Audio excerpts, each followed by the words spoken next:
Inaw. Kung may ebidensya, ilabas ninyo ng buong tapang. Kumbaga sa maleta, mananatiling sikreto ang laman niyan kung hindi ilalatag sa lamesa at bubuksan. Dito natin buksan sa Senado at suriin ang maleta ng katotohanan. Hindi maaring trial by publicity ang mangyari. Hindi maaring ang institusyon ng Senado at pati na rin ang Kongreso at ang dangal ng bawat halal ng bayan, Senado man o Kongresista, ay mayurakan ng walang kalaban-laban. Batid ko na nagpahayag kayo na nais ninyong tayuan ang mga pahayag ninyo under oath. Yan din ang aking inaasahan at susubaybayan. Tama ang hakbang na yan upang maging opisyal ang lahat. Pinoprotektahan ko ang Senado hindi dahil sa mga personalidad, hindi dahil kaibigan ko sila, kundi dahil ito ang tinig at tanggulan ng ating bansa.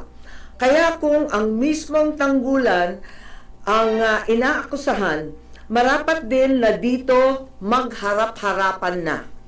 Sa ilalim ng panunumpa, sa ilalim ng batas, sa harap ng taong bayan.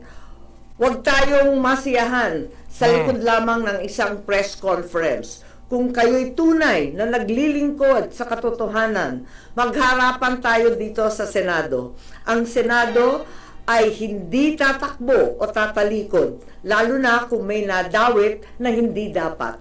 Sa aking mga kasama na senador, ito rin ang pagkakataon para linisin ang inyong pangalan at itindig ang dangal ng institusyon. Maraming salamat po. Andito naman po yung affidavit. Siguro nakita naman ninyo yung joint affidavit na mahaba na ginawa ng ating mga Marines kahapon. Ang balita ito, ang karugtong ni Sergeant Gutesa at may susunod pang 12. Yan. So, what's up mga kabunets, mga kababayan? Kung napansin nyo kahapon o nabalitaan nyo kahapon ay nagkaroon ng press con itong maraming mga Marine, mga sundalo, at nabanggit nga po doon yung yung Marine na nag-testify doon sa Blue Ribbon Committee na headed by Senator Marcoleta nung siya pa ay chairman. Ngayon, biglang nawala, natahimik at binatikos, binusisi mula doon sa kanyang affidavit ang notaryo at lumabas sa media na yun, incompetent, may edit kung ano-anong lumabas at biglang natahimik itong si Mr. Gutesa. Ngayon, bumabalik sila pero mas marami na sa ulit ngayon. Ngayon, ang sinasabi ni Senator Amy ay wag lang basta daanin ito sa kanyang pahayag, matapang na pahayag, wag lang basta idaan sa isang press con.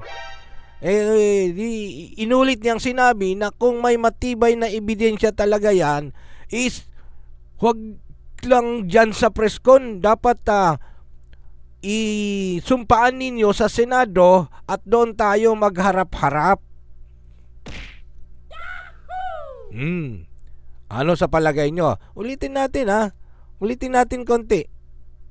No, para ito, kaya kung piniplay ito para at least may idea tayo. Tama nga din ba yung sinasabi niyang doon na sila magharap-harap?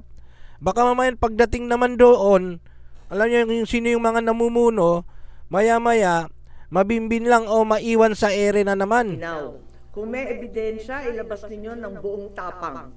Kumbaga sa maleta, mananatiling sikreto ang laman niyan kung hanggat hindi nabubuksan sa lamesa at bubuksan. Dito natin ang problema, ito kasi ay binabanggit yung mali-maleta. Sinasabi nila na ito yung mga nag-deliver ng mali-maleta at meron silang nalalaman na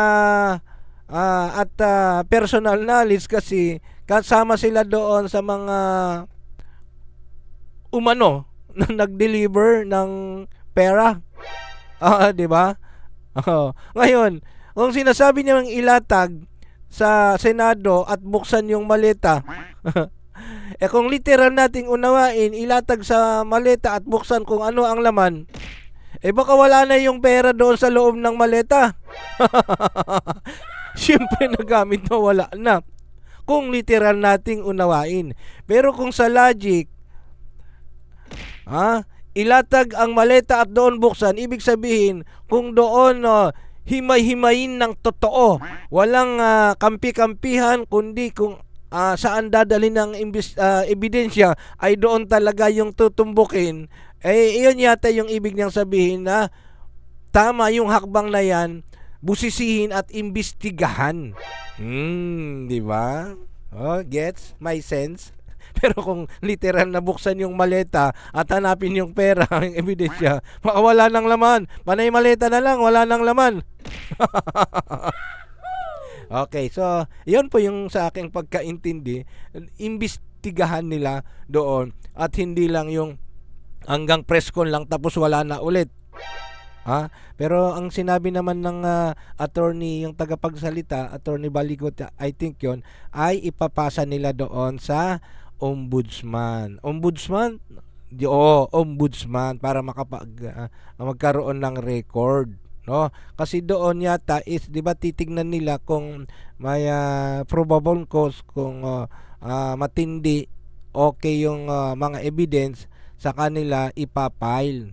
Kung hindi daw sa bagay, sinabi naman niya paano 'yon? Yung lahat yung nakaupo nasa administrasyon, syempre kung laban sa administrasyon, hindi sila papayag, 'di ba?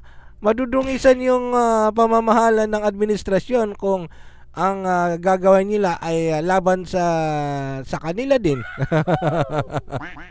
O kaya sa mga ilang opisyal, 'di ba?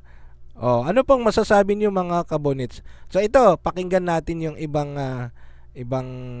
may mga nagtanong dito Sige. Punta tayo sa may tanong, sige. Isang dosena pang Marines na lalabas, meron ring sasabihin. Tungkol dito, Yung mga Marine, duty rin kay Congressman Saldico dati. Saldico, meron rin umiikot na iba't ibang mga link matrix, siguro nakita na rin ninyo. At ang talagang binibigyan ng pansin nito at dinidiin yung mga mastermind, sapagkat alam naman natin lahat na hanggang ngayon ang tinutumbok pa lamang yung mga small fry, ika nga, yung mga dilis, yung mga maliliit na kasangkot. Speaking of mga small fish, yung nabanggit, alala ko Senator Marcoleta, baka mamaya wala na yung mga big fish, panay butete, butanding, mga maliliit na lang, sap-sap na lang ang mahuhuli.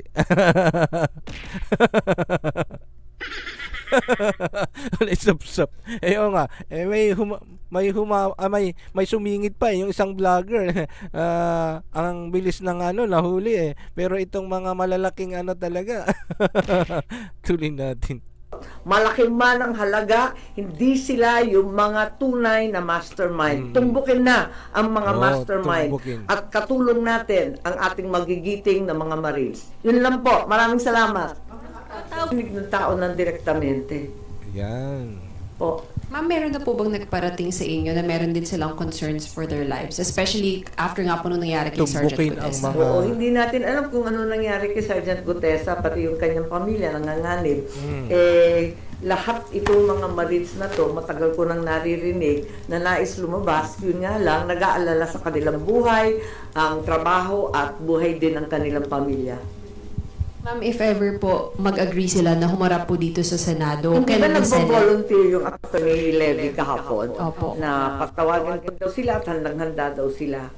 Can the Senate offer them any protection po? I hope Yun. so. Wow, napangiti na lang lamang na talagang protektahan sila. Ang mahirap sa Pilipinas kung tutuusin kung yung mismo pang whistleblower ang pinarurusahan Dapat may sadyang witness protection tayo. Ma'am, have you spoken with the majority about this? Are they also wala, nagulanta lang talaga ako kahapon. Nagulat lang kaming lahat. At nakikinig ako actually dun sa ICC, di ba, ikalawang araw ng pagbunyag ng confirmation of charges. Kaso, lumitaw ito, no? Pinapatay nga yung storya Kaya inaasahan ko na sa pamamagitan ng resolusyon, marinig natin ang katotohanan. Pero, yun nga, nakikinig ako dun sa ICC. biglang eto nga ang naging balita, nagulat ako, at may $2 million pa raw para sa ICC, sa gastos ng ICC. Nakakagulat naman yun. Kung Ang laki. binayaran yung mga investigator, pwede ba naman nating Yun. sabihin na bias yan o Oo. binili yung ebidensya, contaminated ba yan? Ano ba ang status niya? Ano ba ibig sabihin niyan? Tapos maya't maya, inaabutan pa ng paper bag at kung ano-ano pang pandagdag daw sa kanilang chibog, tirahan, kung sa Yan mga kabonets, no? At least, yan yung gusto niyang kung talagang matapang talaga itong mga nagpresenta ng press con, iharap nila, yan yung ilatag sa Senado at hihimayin at iimbestigahan ng maigi.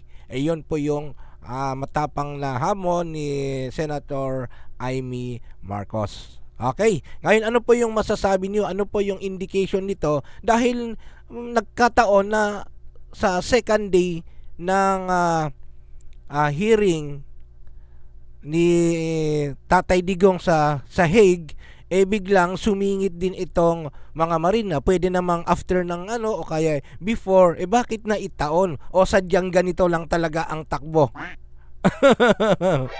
Parang nauulit lang ang mga kasaysayan at pare-parehas lang talaga na ganito talaga yung best strategy. Ano po ang masasabi niyo mga kabonets? Maraming salamat muli. Ito muli ang iyong Kuya Bonets. I'm happy to see your comment about this, no?